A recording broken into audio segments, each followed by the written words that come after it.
Okay, we're back. Ladies and gentlemen, Captain Kev from the flight deck. On behalf of Xplane Addicted and Passenger Effects, welcome aboard. Welcome aboard. Okay, so welcome to Flight 2, or Part 2 of this two-part tutorial on getting the FMC to at least get you to a waypoint and put you to a runway. There's all sorts of things that we're going to go over. I think what I'm going to do first of all is I'm going to get us in the air and then sort of kind of go over this guy here. The flight plan that we have loaded is right here with all our legs and tells us all the points. Okay. Okay, well, we sort of went over this in the last video a little bit, so we're just going to keep this nice and handy while I decide to get this airplane in the air. I have a pair of Oculus Rift S glasses, VR glasses that I wear. If you do not have any, do yourself a favor and get some. Do whatever you have to do to get some, you know what I mean? Put some overtime in, whatever the case. To sit in a virtual cockpit of a 737, it's just exhilarating. You just do not want to get out. Plus, there's lots of other cool things you can do with it. You know, you can go into the back of the cabin. You can go into the inside where all the seats are. Go to the tail end of the plane and sort of look all the way ahead. And there's some plugins where you can have people sitting in there, and there's movies that they're watching and reading magazines and stuff. You can even open up the doors. I did that one time and jumped out of the airplane. So it was kind of weird. But anyway, that's whatever. That's just a word out there for some VR glasses. It's just awesome. Just a couple things here quickly before I attempt to get her up in the air. There's two knobs down here. I'm just going to get my yoke out of the way here. Now, this light or this knob is going to control this dash, and it's going to brighten it up. As you can see right away, it's just brightening that right up. So you can take the dome light out, you know, when you're flying at night, and it's just kind of a little bit more cooler, you know, having all the lights and stuff like that, rather than the dome lights sort of illuminating everything. And of course, your dome light is way up here.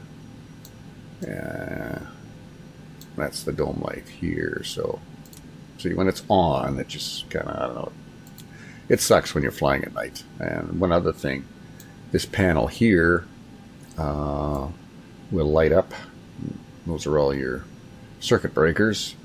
You can turn those on. That's behind the pilot's, the co-pilot seat. And this light here, what it does is it illuminates all the yellow backlighting for here. So it makes it really sort of kind of cool when you darken up the picture. And like I say, I like to take off sort of like in the early morning or sort of just, you know, dusk just starting to turn into nighttime. Airports are easier to see and things like that. So let's get it up in the air, and then we can talk a little bit about the things that you have to do. Ladies and gentlemen, we do thank you very much for your attention. And now we invite you to sit back, relax, and enjoy the takeoff. The captain has made tower communications available. So if you would like to monitor the air traffic system, just tune your radio to channel 9. And your headsets are in the seat pocket in front of you. We'll give you a little more information about our service plans for our flight as soon as we are in the air. Thank you, and again, welcome aboard. Love the accent. Welcome aboard. Love that accent. Okay, so anyway, we're going to give her some power here. Actually, we better turn on our runway lights and things like that. Okay, get that all headed here. And last but not least, where are we here? Right there. Ladies and gentlemen, the captain has turned on the seatbelt sign. Please take your seats and fasten your seatbelts. It's a neat little plug-in. What that is, this is called Passenger FX 2020. Yeah, you can make your own, you know, whatever sayings if you want or things like that. But it's just kind of cool, you know, when the flight attendants say different things. Okay, so let's get this puppy in the air. Got my flap set. Brakes off.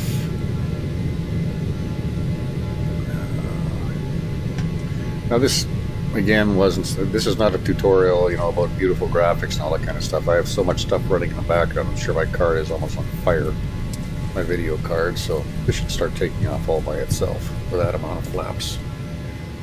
There we go, and she's up. Okay, and we're gonna bring the landing gear, get that up right away so it's out of our hair, and reduce the flaps. And let's go back here.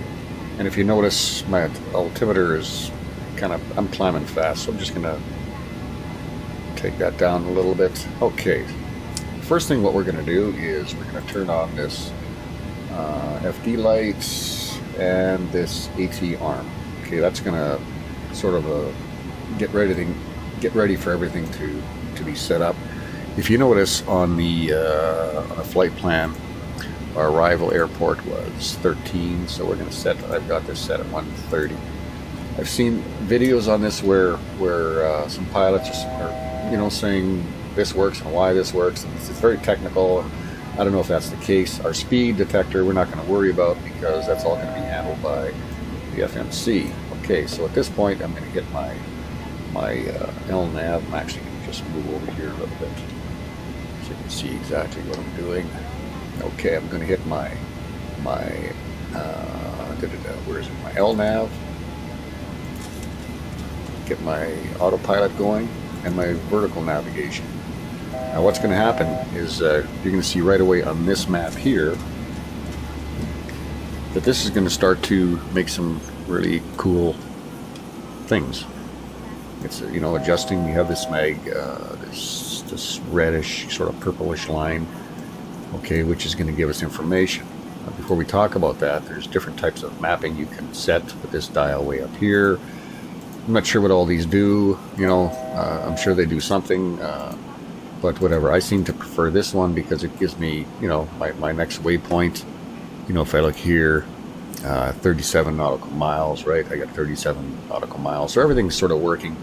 The autopilot's working, it's going where it's supposed to be going, so that's kind of cool. Now you notice there's a number 20 here. Well, that's in nautical miles distance from things out there. That goes to 40, 80, 160, 320. So if you're flying, you know, state to state or real long distance flights, you know, you can sort of just see the different things that are happening right away. This is a short flight, you know, it's 130 or so nautical miles, so it's fairly short, and you want to make sure that you sort of kind of know what's going on here. Now, as far as programming, like your top of descent, like is 118, as far as I'm concerned, 117 nautical miles away from there. Okay, so when you look here, 72, 89, so you know, right away in between here is sort of like where our top of descent already has to start. So we don't want to be worried about, you know, going in and continually changing your altitude all the time, and we don't want to worry about changing your speed all the time. We want the computer to do that, which it is right now.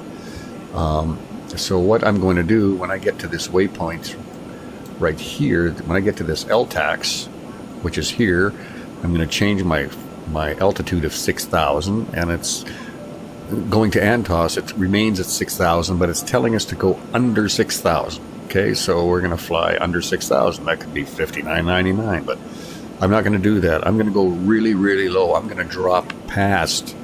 Well, actually, I'll go down to this. I'll maybe go with 3,500 or something, just for the CHEP's waypoint. And the reason I'm doing that is I want you to be able to see that the vertical setting, vertical speed auto descent, should start working, where you don't have to manually hit this tab and then turn this dial to tell it to lower its altitude so many feet per minute. Okay, so that'll be coming up shortly. My little puppy just walked into the room. Actually, she's a real big dog, so not much of a puppy. Okay, and all of that seems to be fine. Anything else here that I really think I needed to tell you? We could probably turn the seatbelts off. Ladies and gentlemen, the captain has turned off the seatbelt sign. You may now remove your seatbelts. We're not going to need our taxi lights on anymore. Okay, now we're coming up to that Listen, and we're getting ready. Look at that, making that turn already to that LTAX. It's just beautiful for the airplane to be making all these types of adjustments. And while it's doing that, I'm just going to quickly go back here. That's actually still not dark enough, because I love to see the lights and stuff like that are, you know, shining outside. I'm not necessarily. Maybe that's a little too dark. We'll just go early dusk here. See what 807 does. Well, that's sort of kind of like what we had. But, I don't know what I had for, if I had any scattered clouds. Let's just change it for clear. Okay, this way we can sort of kind of look out. When we get closer to our airport we want to land on in Regina, I'll darken it up a little bit so it's easier to see the lights. I like seeing the runway lights rather than, you know, in the daytime. So coming up here, 4.7 minutes, we'll be coming to the next waypoint, which is Antos. You see, we start coming in really quick to our to that airport. It's like I say, it's a pretty short flight, so, and I really want to demonstrate that your vertical speed changes for you. Hopefully it changes. And as you can see, this IAS match your speed indicator, that is taken care of by the computer, because at that speed, 6,000, we are at I think 250, just like it says in our cruise here, 6,250. Yeah, okay. So you keep referring back and forth, you know, to this, you know, all the time. This is like the most important part of the whole airplane, you know, besides from the wings, I guess, and the whole airplane. But that's coming up shortly, and that's see, it's past our 20 nautical mile view in the viewfinder. There's the 20, so it's coming back, and it's showing it's like 16.3, so it's headed there. Wings are nice and level. Again, it's a nice thing to be able to just have the airplane fly to where you want it to. If I do this, see, just the airplane's not gonna let me do that. It will let me, however, do this. And if you watch my speed indicator right there, I'm just kind of like, this is for demonstration anyway. It's not gonna, the FAA or Canada Transport's gonna fire me for doing this, but whatever. I'm just an airplane pilot. Actually, I fly planes. I fly model airplanes and have for about 40 years. Kind of nice to know. As soon as I come up around 350, all sorts of buzzers are going to go off because I'm flying past my my airspeed that I should be flying at. Beep, beep, beep, coming up right about now. Okay, so we'll just drop that back. But boy, we sure got close to that waypoint. It makes a big difference. Between 250 knots to 350 knots, you just really go, so that's good. Alrighty, so I'm gonna go ahead and just change this a little bit again.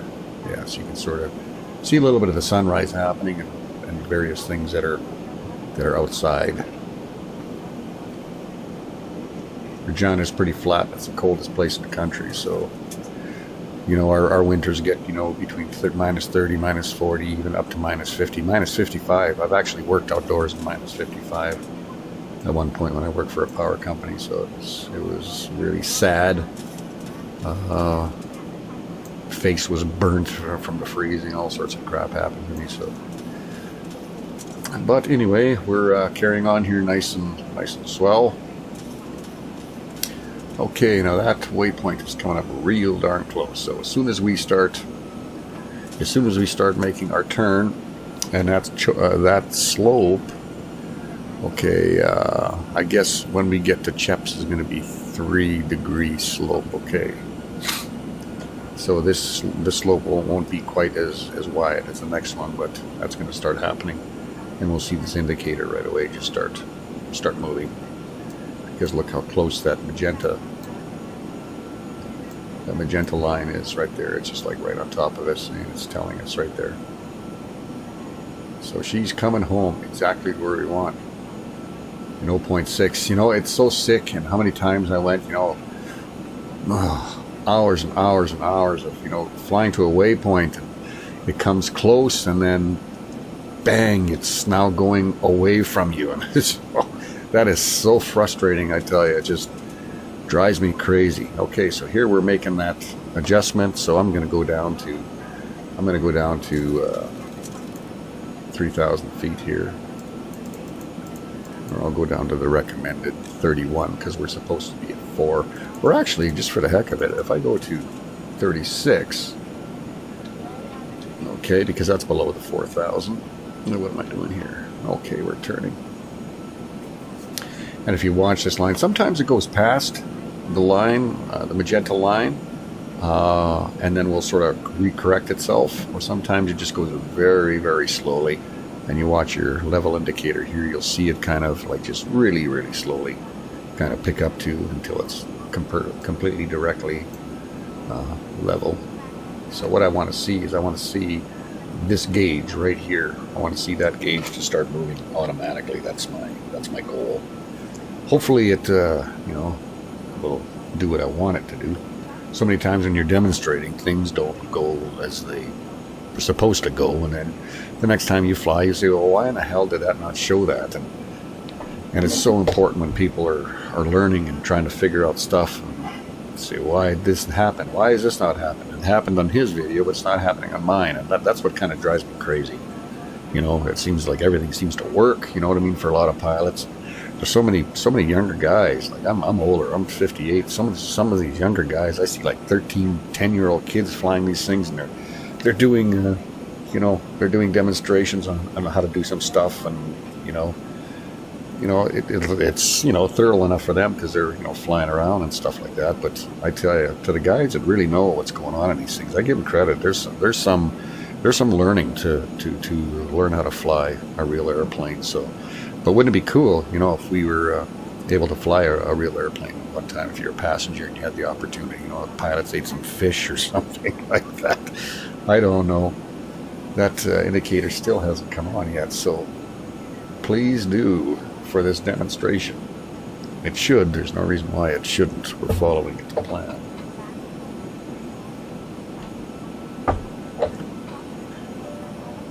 You notice a little bit of background noise.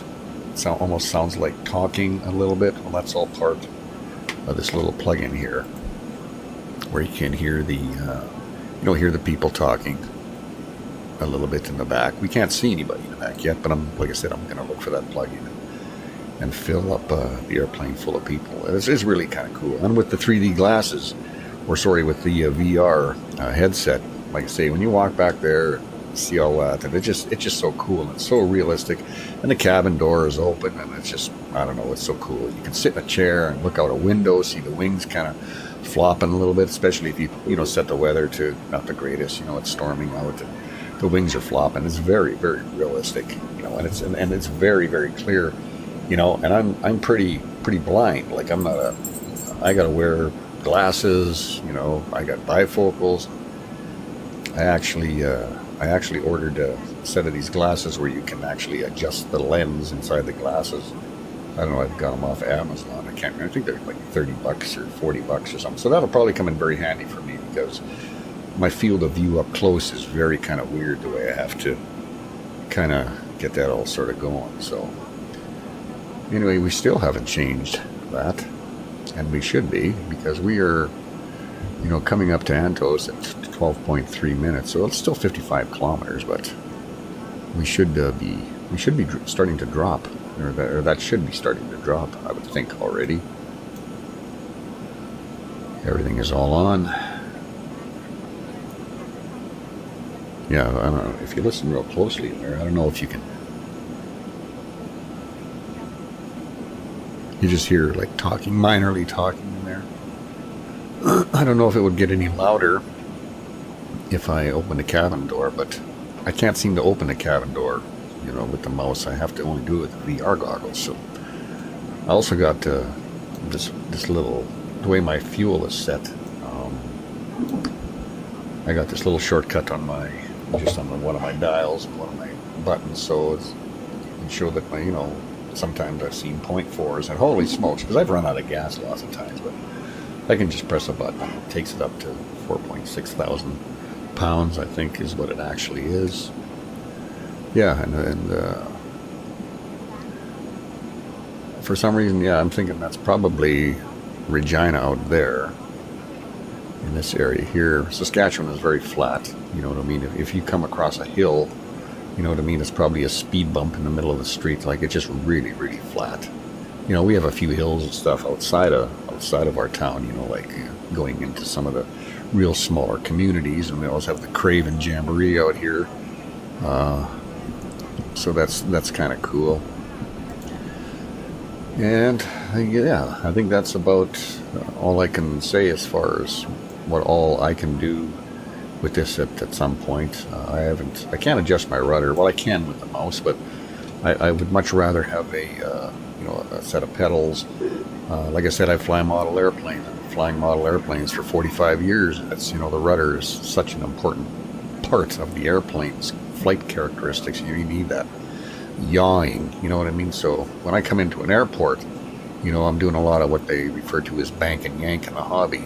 We just have ailerons and elevator kind of thing. It's bank and yank, turn and pull back kind of thing. So, you know, big airplanes like this, they have a tendency to sort of kind of flop back and forth. They're very slow. They're not, you know, like speed planes, and nor are they meant to be speed planes. So that's why you really need a rudder.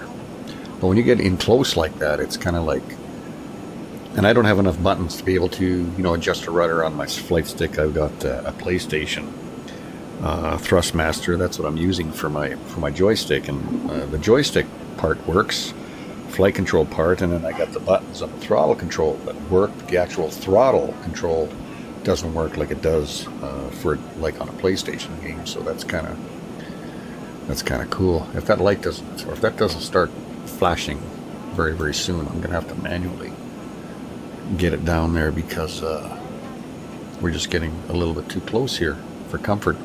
Flying at 6,000 feet, and you know, I just got another 60 nautical miles. It's not very far. So maybe if I turn this down a little bit more, let's see if that's going to affect that. Maybe it's too far gone already to say, you know what, I can't drop that much. You're gonna have to scare the people, you know, and push down on that elevator. But anyway, I don't mind giving tutorials, you know, when I have some sort of idea going on, and that's usually what I do. Most of my stuff is just, like I say, on model airplanes, but I got this simulator about, 3.5 weeks ago, and I've been working on it ever since. And just recently, in the last few days, I've been able to establish a flight plan where I can fly from point A to point B and get to the runway. So it's, you know, I was pulling my hair out. It was almost like I was going to just say, you know what, just delete this Xplane. And you know, it's a really fast processor on here, so it's, you know, like the normal stuff that I do, it just kind of, you know, would zing along. But I was able to get a little bit of luck coming on. Yeah, see, there's that water over there. So yeah, Regina is just over top of that little bit of horizon there. So yeah, it's working out good. I don't know about any of you.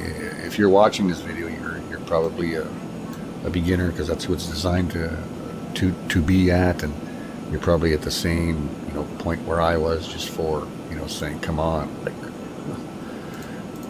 enough already. Okay, now if I go out to the 40 nautical miles, you can see right away I have this Antos waypoint coming up, and then I got to go just a little bit, and then it's going to bank me off and around coming to the airport. So it will line me up like pretty darn close, like onto the runway. I might have to make, you know, a minor adjustment. And that's where the rudder comes in really, really handy. But it's still hanging in at 6,000 knots, so I'm going to have to break my own words and say, okay, I'm going to drop right away. 3,000 feet, yeah, a minute to do that, because I'm not sure why that didn't work right away coming up.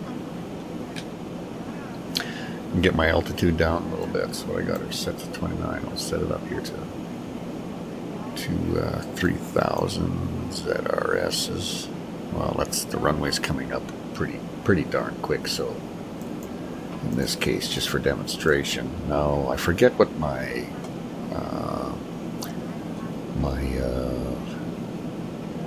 above ground level was. I think it was 1640 or something. Every ground level will be different depending on where you live.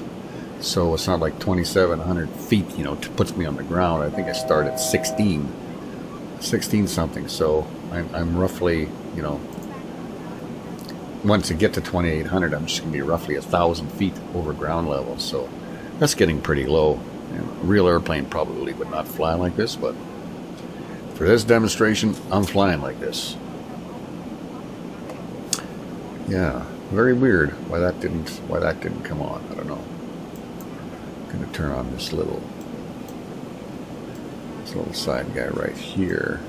This is an FD. I'm not sure what that does, FDing off. I've seen some pilots, you know, say that has to be on as well. Like I say, there's so many different versions of things that you do, and then you sort of kind of take a bit from this guy, a little bit from that guy, a bit from this guy, you know, a little bit more from this guy, and just that particular part from this guy, and you sort of put it all together, and then you get your version of what you're able to sort of kind of do, and that's what it is that you're looking at here. So, but like I say, it's better to have a place to go, you know what I mean? Like, get up in the airplane and go. You know, that's what we want to do, you know, just to fly around, you know, with a 747 flying around New York, you know what I mean, you know, just 400 feet off the ground. It's traveling at you know, 300 miles an hour. It's that would never ever happen, but just kind of funny. In those VR goggles, you really feel like you're banking and yanking side to side, and it's just like, holy smokes, like I'm getting dizzy from this, eh? And the same in a 172 Cessna, it sort of kind of goes the same way. Kind of really fun for just flying around. And there you can see, yeah, that's Regina out there. We should be seeing our airports coming up in no time, or R1 airport coming up in no time, as we are 18 nautical miles away from Cheps, which is only, phew, that's 19. We're basically, once we get to this waypoint, this Cheps right here, we're pretty much home. So, and we're flying, like I said, we're just flying 1,000 feet over ground level right here at 28, because I think it was 1640 or something like that. So 1,200 feet, something like that, which is not very much. Yeah. So I don't know if I mentioned about my VR goggles, about going throughout the airplane. You can go in, you know, into the far aft part of the airplane, all the way to the back, right to where the bathrooms are, and the flight attendant stations where they are back there. You know, you have your back doors. You know, I even opened the door and I was able to jump out. That was funny, but you know, the feeling when you just are standing there, you know what I mean? It's so like holy, because it's so realistic, right? You get this funny feeling in your stomach. So yeah, it is really cool. And you can sit in a seat and look outside and watch the wings. You know, put a little bit of stormy weather in there and watch the wings bang around and the electricity, you know, in the air. You know, the clouds and thunder and all that kind of stuff is cool. So it was very, very neat. And we get that plug-in with all those people that are sitting in the seats. That's cool. Now I just have to find out what that is. So I'll be looking after that. And then with this little program here, there's, you know, various announcements you can get. You know, I like this one right here. Right here. Ladies and gentlemen, we would like to remind you that this is a non-smoking flight, which means that smoking is not allowed anywhere in the aircraft, including the toilets, which are protected by smoke detector alarms. As a reminder, the non-smoking sign will remain illuminated throughout the trip. That's funny, they say in the toilets are the detectors. The toilets are the protectors, whatever. What is it that they're doing with that? That's really funny. That's Ladies and gentlemen, we will shortly be serving you with cold drinks and a light snack. I was serving with drinks and a light snack. Okay, well, we're starting to get really, really close, so I'm going to get people in their seats. Ladies and gentlemen, the captain has turned on the seatbelt sign. Please take your seats and fasten your seatbelts. We can see some traffic already down there, so that shows you how we're only like 1,200 feet off the ground coming up there. So yeah, I love the cars and things like that that are coming out.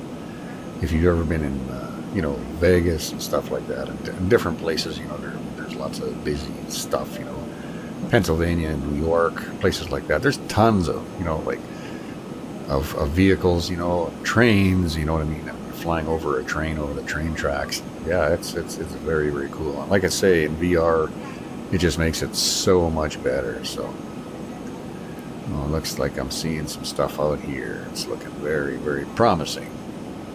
Just looking for some flashing lights, which are, we got something started there.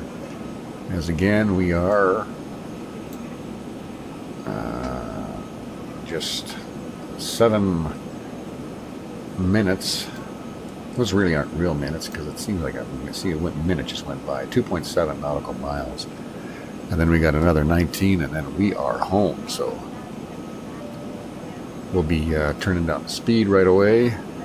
Again, we're set at 250. Once we get to well, even if under 4,000, it's supposed to, our speed is supposed to right away, there we go, is to adjust to 240, which it should do that. And we're making this other turn, and we're going to definitely see, if you look down here around the around the magenta line, you can see how that's turning. And then the plan is we're going to do some more banking, okay, coming up here, with this ZRS and stuff. These are all manufactured when you make your flight plan. I'm just looking to see if I can see any runway out there starting to flash. I'm maybe going to just do this for now. I'm going to just darken this up just a little. That'll make it a little easier. Let's see where it is. Okay, well, 16 nautical miles, so pretty soon we'll be dropping our flaps. And coming up here, set that to 40, let's drop that down to 10 nautical miles. Yeah, you see we're almost there. Some of these other dials and switches, like, I just have no idea what they work or what they are. I don't even know if a pilot knows exactly what every switch does. It's just actually insane, and to look back at this circuit breaker here, like, what is all that? Are you kidding me? That is insane. Okay, I'm waiting to see some kind of lights. Got to be seeing them shortly here. 7, 8, 9, 10, 11, 12. Yeah. But then again, I'm not very high. I'm only 1,000 feet over ground, so yeah. Yeah, I can hear those people in the background.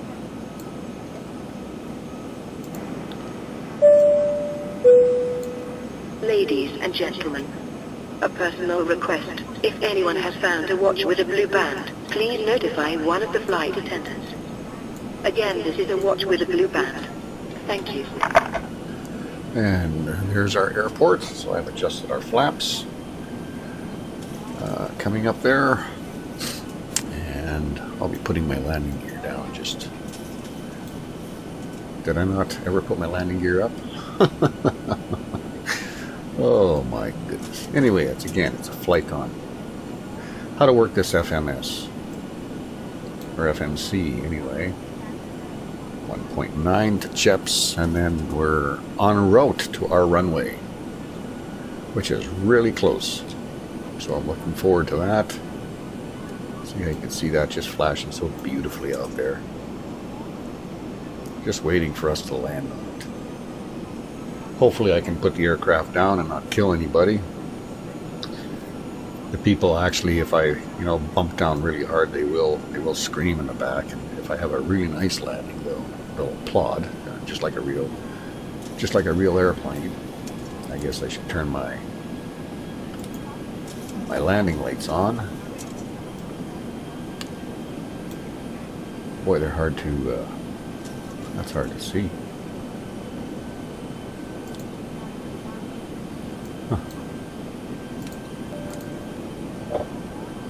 Okay.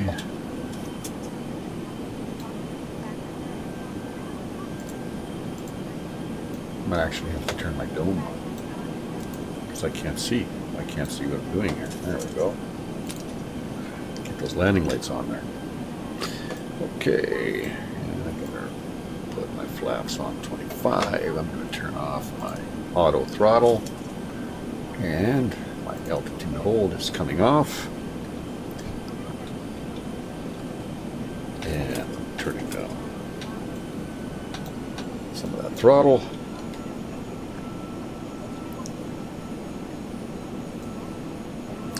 Yeah, you see we're coming in real nice and level, so the idea is just to slow up the airplane as much as you possibly can. Okay, let's put those flaps on here. Probably rise us up a few feet maybe anyway. And there's that last waypoint coming in there, just setting us up. Look at that. See how beautiful that is? We don't have to touch anything. That's so beautiful that, you know. You see, what's the skill? You know, it's like I fly tons of drones now. You know what I mean? They have auto takeoff, GPS coordinates. You know, they land. You know, whatever. You know, set your your home point. It lands. You know, fly it 8 kilometers away. Break the law. Do whatever you have to do. You know what I mean? Return to home. Sit down. Pull out your coffee. You know what I mean? And you know, let it land beside your car. You say, what's the skill in that? Well, you know what? The skill in understanding the software and updating firmware continually, you know, and understanding maps and different airspaces and things like that. Like all that is to consider. And I have my pilot's license, so I'm able to fly the drones and my airplanes. Now there's this whole new thing that's happening in the States. I don't know if it's going to be happening in Canada, but they're coming up with this, the 360-page, you know, booklet on reasons why model airplanes or any UAV should be, you know, scrapped. You know, and if that's not going to happen, you know, all the models they have to be equipped, you know, to hook up to the internet so they can send a beacon, you know what I mean? So any tower in the world or whatever, the local tower knows who and where you are, and they can come and find you because you're not where you're supposed to be flying, you know, because they want to have these crazy designated sites for drones and airplanes to fly, you know, and put 100 pilots together in some park, you know, 30 miles out of the city, you know, and their family and their kids are running around. Someone's going to get hurt, you know, and it's just, the FCC just sucks. I think they're just stupid. Okay, so anyway, enough of that chant. We're coming up in 2 minutes. We're going to be landing, so. And our speed, we're down to 132 knots, so that's a really good landing speed. We're basically just coasting. So once I get in a little bit closer, I'm going to just lower this here so I can see what's going on. This is actually, everything's working up to date, so it's all good. So let's try and land this puppy here. See how it's going to go. See, that approach is the step from, because it's so close, and you know, if I'm flying at 5,000 feet, like the drop is so drastic, you know, and, like the flight model computer really has to, like I said, I've had it, you know, do my, you know, my calculations before. Look at that, it's doing that last little adjustment there. Now I notice on my windshield wiper right here, okay, is where I want to line the aircraft up down the middle of the runway. That's where it seems to you know, work best for me. I'm going to keep the lateral and vertical navigation on. And I'm getting really, really, really close here. 1.3 miles. Okay, I'm going to turn off. I'm going to turn off my autopilot. Okay, and I got control. So I mean, with a rudder, you can just sort of, you know, yaw that over and kind of get that straight into the thing. So it's lining up perfectly. See, I've got my windshield wiper. If I lift it up a little bit, see, it's sort of just centered there into the middle of the runway.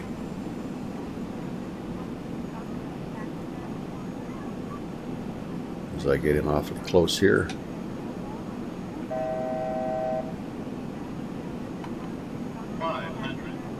500 feet, okay. That's where that rudder comes in handy. right there. But that's okay. We're doing all right so far.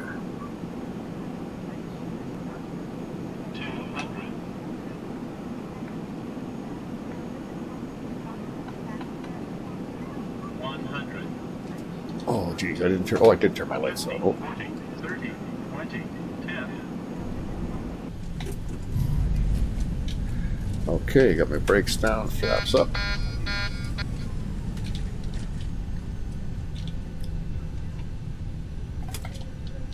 Alrighty. Well, that all worked out good. Ladies and gentlemen, welcome to our destination. For your safety and comfort, we ask you to remain seated until the captain has turned off the fasten seatbelt sign. Please check around you for any belongings.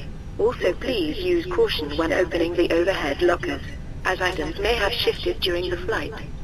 Thank you for flying with us, and have a pleasant day. Flight attendants disarm doors. Yeah, that's really cool. I love these different angles that you can get. You know what I mean? Just that's probably really, really killing my graphics card.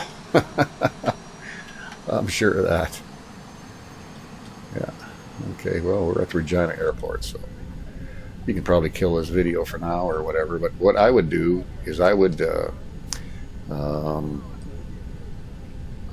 take a piece of paper or whatever the case, try loading or load up this file and just do a trip exactly like what I've done, and see how your simulator reacts to what I've done out here,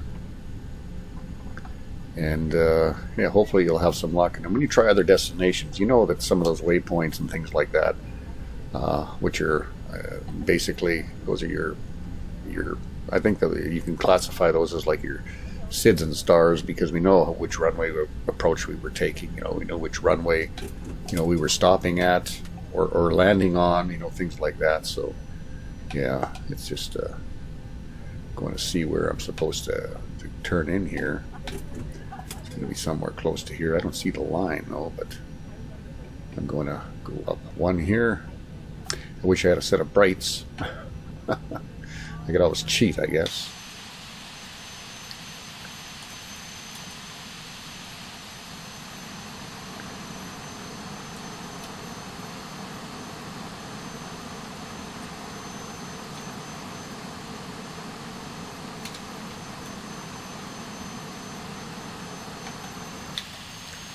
It's kind of really nice how they do the welcome to. I find it strange though that they can't. I guess it's because it's a certain type of plugin or whatever that it can't say welcome to Regina. I'm not seeing my line here, so I'm just gonna guess. It's got to be somewhere around here.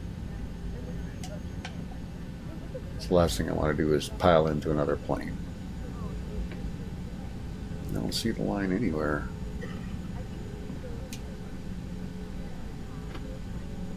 But it looks like I overshot our target a little bit. So we're just going to take it wide here. And bring it over here a little bit.